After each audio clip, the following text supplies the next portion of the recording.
तरावीह के रूह परवर इज्तिमा। कराची में मुख्तलिफ मुकामात पर तरावीह की अदायगी, सहरी के लिए खरीदारी, बाजारों में भी रश लग गया।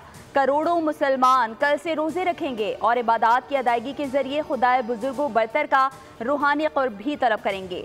सऊदी अरब, कतर, ओमान, कुवैत और यूरोप में पहला अफ्तार, फ़लस्तीन में इसराइली जारहियत के दौरान दूसरा रमज़ान, गज़ा में तरावीह का एहतमाम।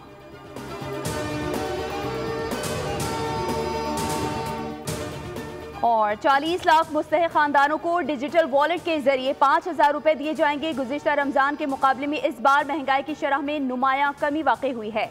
वज़ीर आज़म ने 20 अरब रुपए के रमज़ान पैकेज का ऐलान कर दिया। तकरीब से खिताब में कहा, इस बार रमज़ान पैकेज में शफाफियत को यकीनी बनाया जाएगा। गुज़िश्ता साल के 7 अरब के रमज़ान पैकेज के मुकाबले में इस बार 3 गुना बढ़ा दिया गया है।